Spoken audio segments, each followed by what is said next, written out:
વાવ થરાદમાં સણાદર ખાતે દૂધ પાવડર પ્લાન્ટનું લોકાર્પણ થયું તો કેન્દ્રીય ગૃહમંત્રીના હસ્તે ₹440 કરોડના ખર્ચે 150 ટીપીડી ક્ષમતાનો અદ્યતન મિલ્ક પાવડર અને બેબી ફૂડ ઉત્પાદન પ્લાન્ટ તૈયાર થયો છે। આ પ્લાન્ટ દ્વારા વધારાના દૂધનું યોગ્ય સંચાલન કરીને ડેરી વ્હાઇટનર, SMP, WMP તેમજ બેબી ફૂડ જેવા ઉચ્ચ મૂલ્યવાળા ઉત્પાદનો મળી રહેશે। તો કેન્દ્રીય ગૃહ અને સહકાર મંત્રી અમિત શાહે સણાદર ડેરી ખાતે Banas radio station, potato plant તથા આઈસ્ક્રીમ પ્લાન્ટની પણ મુલાકાત લીધી હતી। તો અમિત શાહ દ્વારા જે પ્લાન્ટ છે તેનું લોકાર્પણ કરવામાં આવ્યું। ઓટોમેટિક પનીરનું જે પ્લાન્ટ છે તેનું લોકાર્પણ તેમના હસ્તે હાથ ધરવામાં આવ્યું હતું। આ સિવાય તમામ બાબતોનું નિરીક્ષણ પણ કરવામાં આવ્યું હતું। ભાવનગરના મહુવા તાલુકામાં આવેલો સૌથી મોટો મારણ નદી પરનો બ્રિજ વર્ષોથી જર્જરિત બનેલો છે। નબળા સ્ટ્રક્ચરના કારણે આ પુલ પર વર્ષ 2015થી ભારે વાહનોની અવરજવર પર રોક લગાવી દેવામાં આવી છે।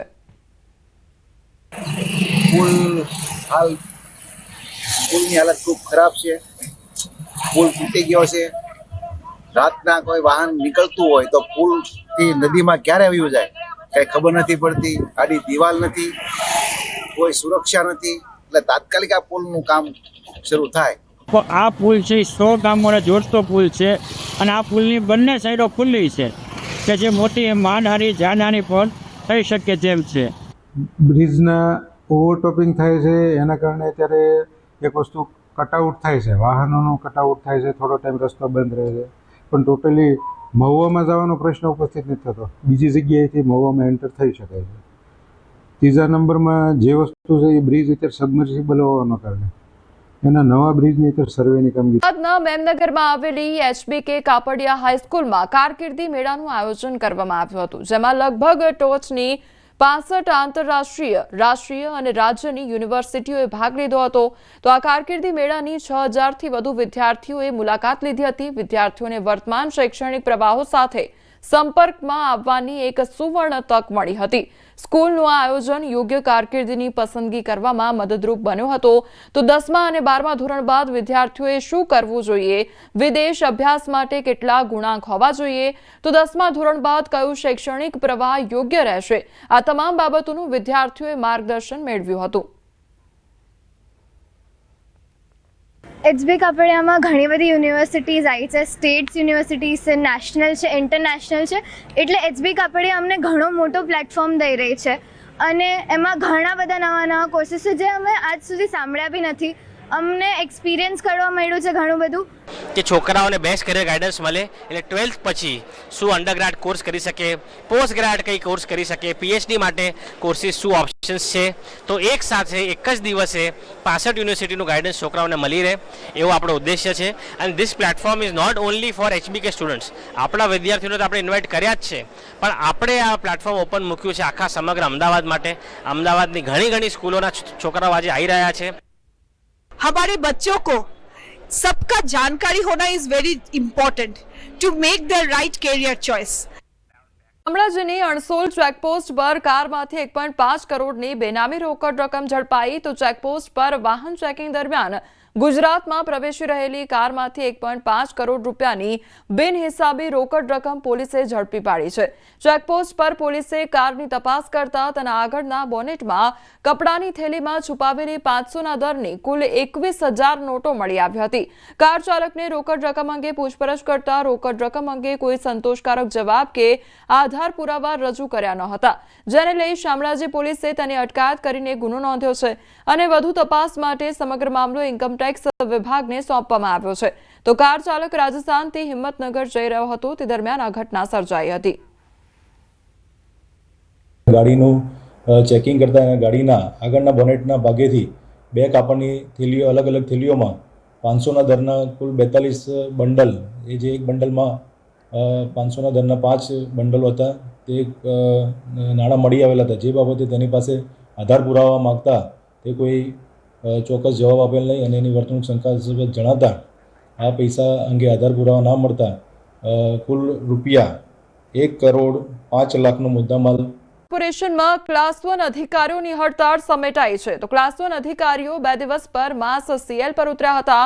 મ્યુનિસિપલ કમિશનર સાથે મુલાકાત કર્યા બાદ પ્રશ્નોના નિરાકરણની ખાતરી આપતા અધિકારીઓએ હડતાળ સમેટી કામ પર જોડાયા છે. કેટલાક ત્રાહિત વ્યક્તિઓ, આરટીઆઈ એક્ટિવિસ્ટ, કેટલાક પત્રકારોથી કંટાળી માસ સેલ પર ઉતર્યા હતા.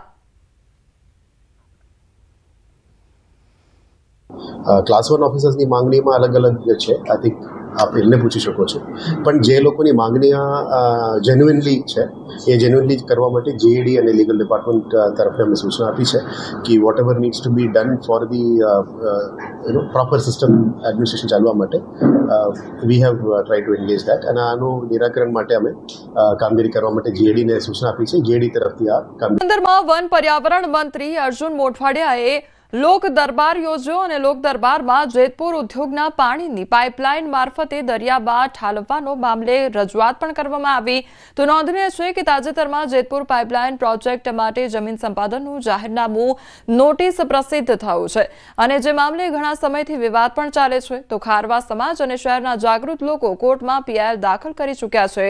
ત્યારે આ મુદ્દે માછીમાર બોટ એસોસિએશનના પ્રમુખ અને સભ્યોએ કેબિનેટ મંત્રી સમક્ષ ગંભીર મુદ્દો મૂક્યો છે.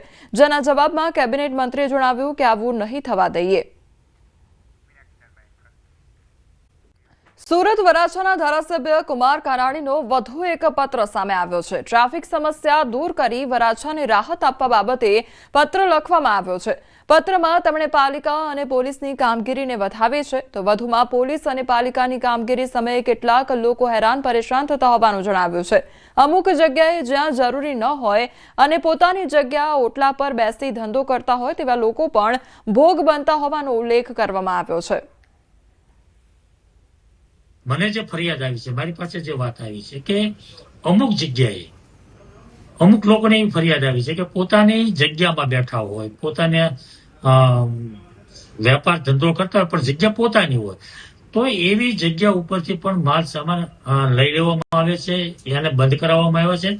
તો વહીવટી તંત્રે આમાં થોડો વિચાર કરી લેવો પડે. ઇન્ડિયન એરફોર્સનો રોમાંચક એર શો યોજાયો. ભરૂચ શહેરે એક અવિસ્મરણીય ક્ષણનો અનુભવ કર્યો જ્યારે ઇન્ડિયન એરફોર્સની સારંગ અને આકાશગંગા ટીમોએ દિલધડક કરતબો કરીને લોકોને રોમાંચિત કરી દીધા. ભરૂચના બીડીએમએ, બીસીસી તથા જિલ્લા તંત્રના સંયુક્ત ઉપક્રમે આ પ્રેરણાદાયક એર શો અને પેરાશૂટ જમ્પિંગ શોનું આયોજન કરવામાં આવ્યું હતું. કાર્યક્રમ દરમિયાન સારંગ ટીમ હેલિકોપ્ટરોએ આકાશમાં અદ્ભુત સંતુલન, ઝડપ અને સમન્વય સાથે હવાઈ કરતબો રજૂ કર્યા હતા. બહુ જ મસ્ત એર શો હતો ને સ્કાય ડાઇવિંગ હતું. જોઈને ફૂલ એનર્જેટિક લાગ્યું. એકદમ જ ફાઇન શો હતું અને બિલકુલ મજા આવી ગઈ આ શો જોઈને. એ બહુ જ સુંદર આયોજન હતું અને શો પણ એકદમ સરસ હતો. આ શો આપણે ઇન્ડિયન એરફોર્સ દ્વારા આયોજિત કરવામાં આવેલો હતો અને ખૂબ સરસ પ્રદર્શન એ લોકોના મારફતે કરવામાં આવ્યું. અમને જોઈને ખૂબ અમે ઇન્સ્પાયર થયા છે અને અમારા બાળકો અને એ લોકોને બી બહુ પ્રોત્સાહન મળ્યું છે. મને ઇન્ડિયા પર પ્રાઉડ ફીલ થાય છે કે સારંગ ટીમ આ બધું શો બતાવે છે ને હું આ જોઈને બહુ ખુશ થઈ છું. હું અને મારા ફ્રેન્ડ્સને આ શો બહુ ગમ્યો.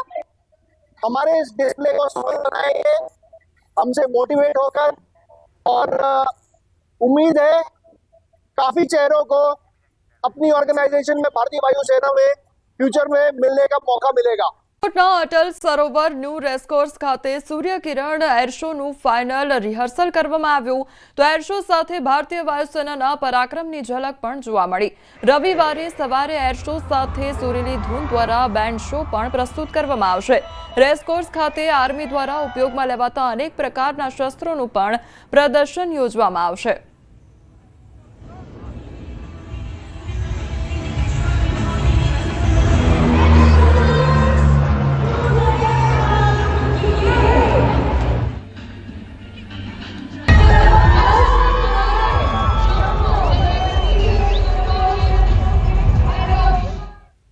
આજે ભારતીય વાયુસેનાએ 4 મેજર જે ડિસ્પ્લે ને બધું વ્યવસ્થા કરી છે રાજકોટ માટે. અહીંયા સૂર્યકિરણના જેટ ફ્લાય કરશે, સાથે હેલિકોપ્ટર્સ આકાશગંગા શો આપશે. એની સિવાય સ્ટેટિક ડિસ્પ્લે ઓફ વેપન્સ થઈ રહ્યો છે, જેમાં ભારતીય વાયુસેનાના જે વેપન્સ છે એનો પણ 2 દિવસ માટે ડિસ્પ્લે થશે. અને આપ જુઓ છો એમ બેન્ડ પરફોર્મ કરી રહી છે. આ સિવાય વિદ્યાર્થીઓ માટે પણ કરિયર ગાઈડન્સ સેમિનાર આજે થવાનો છે.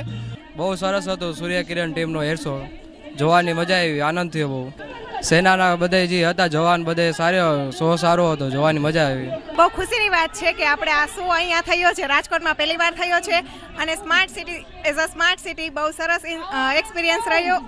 કાલે ફાઇનલ શો છે, આજે રિહર્સલ હતું પણ રિહર્સલમાં જ એટલી મજા આવી કે એઝ અ ફાઇનલ જે ડે હોય એવું જ અમને અહીં જોવા મળ્યું છે. એ સિવાયનું ગરુડ યંત્ર અને સાધનોનું પણ અહીંયા પ્રદર્શન રાખેલું છે જે અમે નિહાળવાના છીએ.